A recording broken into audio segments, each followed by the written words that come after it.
Hello beautiful people, welcome back to my channel. I hope you're all doing well and you're having a lovely week. Today I wanted to cover the topic of the importance of choosing yourself. And I wanted to share this because this is something that I've learned myself recently, and these are some of the things that I've noticed about myself that without realizing I was actually abandoning my own needs. So if you enjoy content that's going to help you grow and encourage you to become the best version of yourself whilst being your authentic self, then this channel is for you. So if it sounds like your vibe, please feel free to like and subscribe. Okay, so let me get my fancy little notebook. It's very cute, very me. We're going to go through some of the things that you might be doing without realizing that are causing you to not choose yourself, and things that you can do to choose yourself going forward. So the first one, which is my own personal experience, is letting go of relationships and situations that aren't aligning with who you are or who you want to become in the future. So what do I mean by that? So essentially, recently I had it where there was someone in my life that I had feelings for, and I just couldn't bring myself to let go because I thought, oh, maybe in another life, maybe we were just not at the right place at the right time. You know, maybe they're going to come back, maybe they're going to return and will actually be what I thought it would be. But being realistic with myself and again, opening up to my friends, because it's important that we talk to people about these things and not hold it in. I discovered, first of all, is an attachment issue. You know, I've struggled with anxious attachment in the past and I'm trying to heal from that. So I realized that was maybe the last piece of the puzzle. It was an attachment issue. Maybe I made the connection a lot more exciting in my mind. Maybe it was more that I fell for the potential rather than who the person actually was. And this person isn't a bad person. They're lovely, they're kind, they're sweet. There's nothing wrong with this person. But I definitely feel like I was projecting a lot of my own fairy tales onto them. I was thinking to myself, when we met, we got on so well, we were so compatible. It felt like we really kind of got each other right, and it felt like we just really vibed off each other. We could really bounce off each other's energy. But the problem is, me holding on to that connection, it wasn't doing me any good. It was draining me. It was making me think, if I hold on to this, that one day it's going to happen. And if I let it go, then I could miss out on an opportunity. But realistically, what I was doing was holding on to the past. I wasn't allowing myself to move forward. And I was choosing to stay stuck rather than choosing myself and moving forward. And I am one of those people that likes to practice what they preach. So if I'm preaching to people, don't settle for bare minimum, don't settle for someone who's not going to treat you the way you deserve, I also need to hold myself accountable, and I also deserve to meet someone like that. So I realized, okay, I need to now move away from this situation. I need to leave it in the past, because if it should have been, it would have been, right? And what I did is I spoke to my girlfriends. I was like, it really actually hurts. Like, it really actually hurts letting this situation go. Like, it really feels uncomfortable. It feels sad. And she was like, of course it does. Like, it's going to feel uncomfortable. It's going to feel sad. But you've got to allow yourself to feel those feelings. And it shows that the connection mattered to you, which is a beautiful thing. But it doesn't mean that you need to hold that weight anymore. So at that point, I realized I have to move on. I have to choose myself. So that's exactly what I've been doing. And I completely encourage you to do the same thing. So if there's anyone you're stuck on, anyone that you can't get over and you fear that if you let it go, you're going to lose them forever, just think about this. By you being scared of losing them forever, you're abandoning yourself and you're losing parts of yourself. You're draining yourself and you're showing yourself that you're not worthy of something that's easy and simple, because love is unconditional, and it can be hard at times. Don't get me wrong. I know that relationships are difficult, but it shouldn't be to the point where you're questioning yourself, you're having the what if questions, and you're having to constantly feel drained and think of the what ifs. Just like me, you deserve to be with someone who makes it known that you are their number one and how special you actually are, because you are special.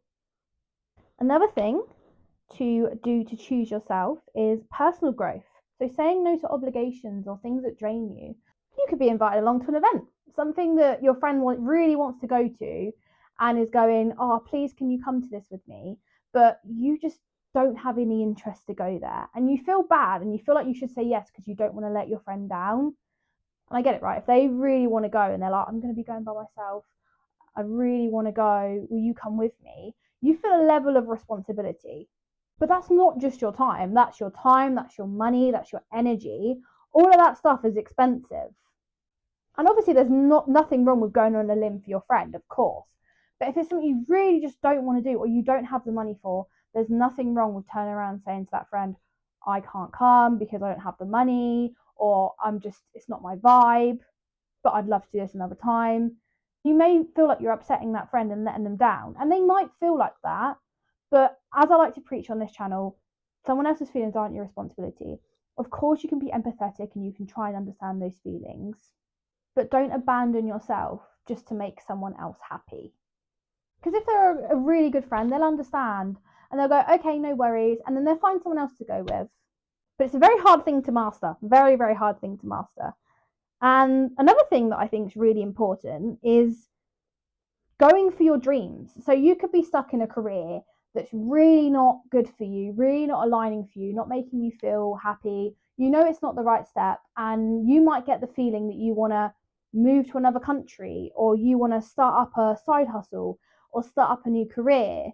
And of course, I don't advise you to leave your stable job for something that could be a bit shaky. But maybe what you could do is you could change your job that you're doing at the moment or reduce the hours so you can spend more time focusing on that side hustle.